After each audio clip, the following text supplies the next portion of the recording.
Hiya friends, Prepared Suburbanite back at you.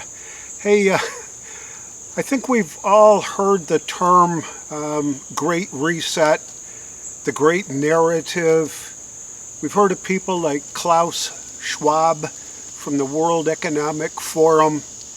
We've heard terms like ESG, SDG, and it's all kind of pretty scary when you really start digging into it. Stumbled on a great book by Glenn Beck called Dark Future, and it's part of his Great Reset series.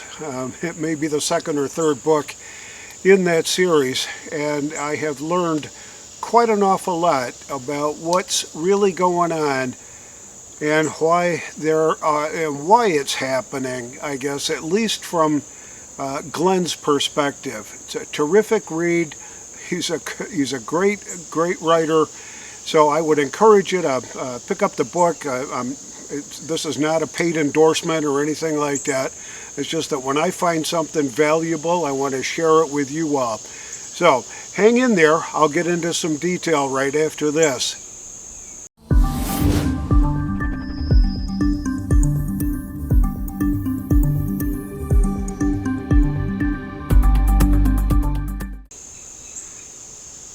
So the Great Reset. Well,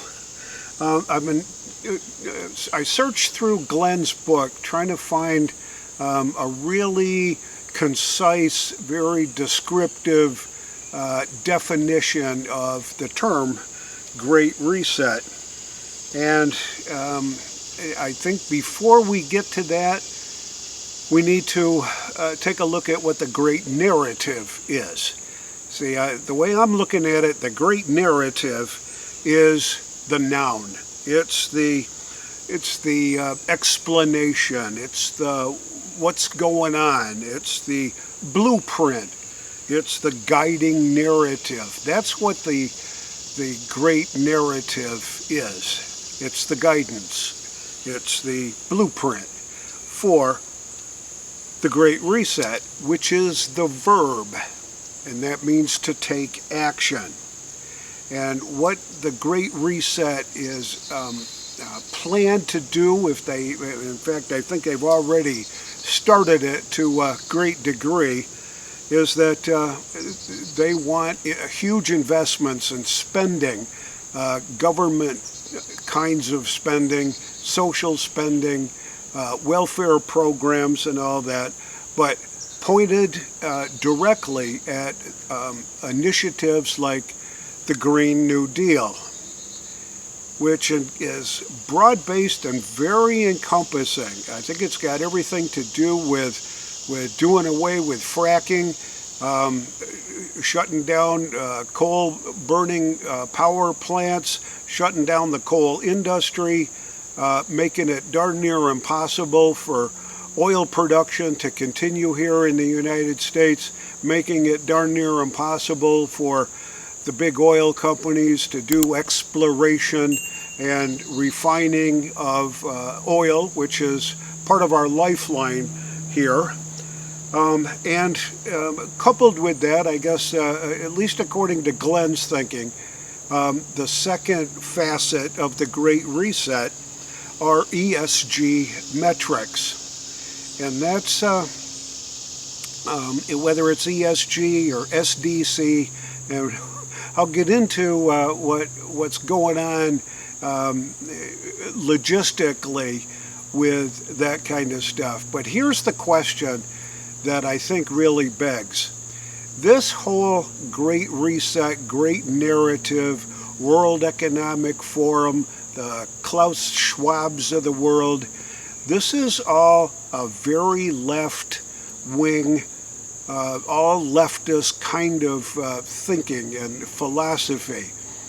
And I don't see anybody on the right-hand side, the conservatives, certainly not the Republicans, but I don't see a counterpunch to this. I don't see cute little narratives, wording and phrases like the Great Reset, the Great Narrative, these initials like ESG and SDG. It's just not happening with the conservatives with the right-hand side of the equation. I wonder why not. What is really going on here? Why isn't there a counterpunch when it comes to this kind of leftist ideology that has pretty much forcing the hand of pretty much anybody that lives in the planet today to make huge changes to the way we do business, the way we see things, the way we think about things, and the way we do business. So to define those abbreviated terms, ESG, and I think a lot of us that are in the conservative realm, that are in prepper communities and things like that, we've heard these, we sort of know what they mean, but it's ESG is environmental, social, and governance. And basically it's the underlying tenets, it's the underlying framework for a scoring system that a lot of investors are using when they take a look at a corporation, whether to buy or sell or whatever. They're going to look at the ESG score. And if it's pretty low, they're going to shy away from it. They're going to sell, they're not going to buy. But if the score is high, that they're doing all these wonderful environmental things, that they're diverse as far as social goes, and their governance is also diverse, and they've got, more than representatives of women and blacks and Hispanics or whatever on their boards of trustees. They get scored based on that, and that score then drives an awful lot of decision making in the stocks and bonds markets. SDG, on the other hand, well, it's very similar. It's Sustainable Development Goals. And it's a concept that's come out of the World Economic Forum that is saying, if they don't have a good ESG score, they're not going to do well with SDG, which is Sustainable Development Goals. Are they going to be able to be there 5 years from now, 10 years from now?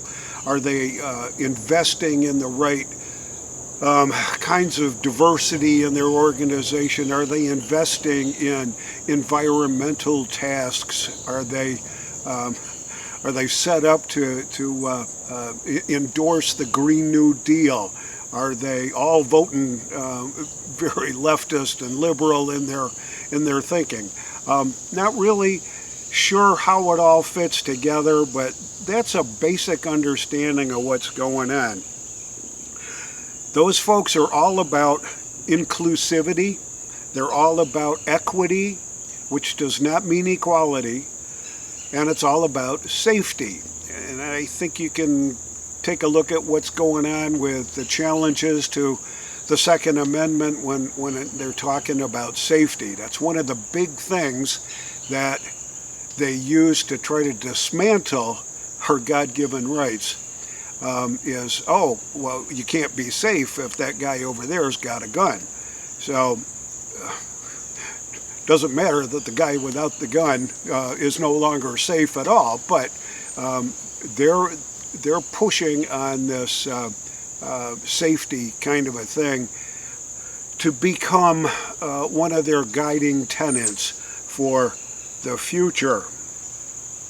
So as I'm kind of looking around, there's some terminology that's very common, I think, in conservative thinking, in conservative thoughts, in conservative philosophy, in conservative mantra, I guess. That's the best way to put it. And there's terms like liberty, freedom, competition, equality, life, liberty, and the pursuit of happiness, conservatism, stewardship, spirituality, non-secular belief. That's some of the terminology that I see bantered around on the conservative side, but nobody's taken the time to develop the answer, the counterpunch to things like the great narrative, the great reset. Donald Trump he's coming close with an awful lot of his Make America Great Again type speeches and all that, but it isn't as well defined or as well advertised as what's going on with the Great Reset and the Great Narrative. So I've got a couple of suggestions. You tell me if it's going to be worthwhile. CLEF, clef, like that musical thing, a G clef kind of a thing. Close, but it's a clef. And that means, you ready? Conservatism, liberty, equality, and freedom.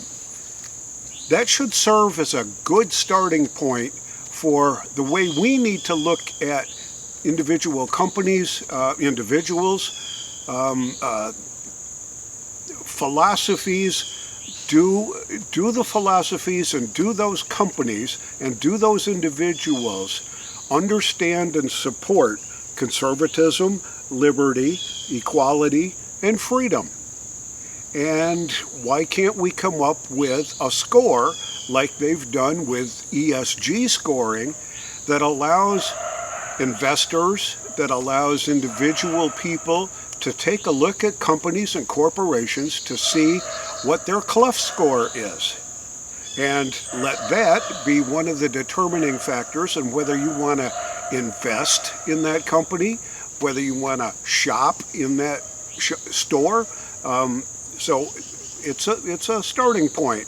The other terminology, the other abbreviation, I guess, would be SLC, stewardship, life, and competition.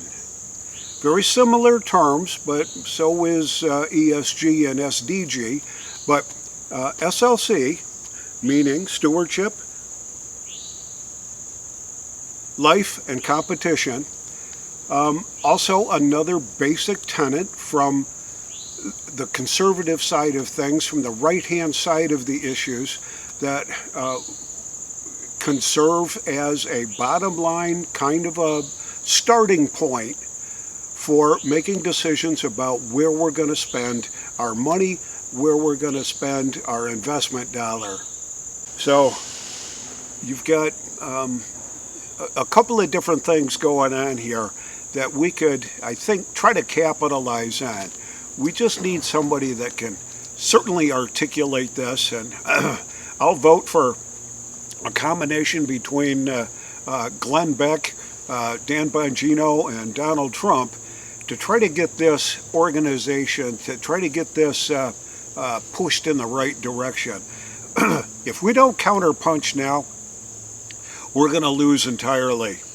And the 2024 election is closer than you think it is right now. I'm pretty sure that as it stands today, we're going to have Joe Biden versus Donald Trump. What it's going to look like tomorrow or next week or next month, Lord knows. We could be talking Michelle Obama. We could be talking about the governor of California. We could be talking somebody on the right, Vivek Ramaswamy. Who knows? But as it stands right now, the decisions that we have to make in the upcoming election are going to be crucial to the future of America. This is the Prepared Suburbanite reminding you to be prepared always, and I'll see you all on the next video.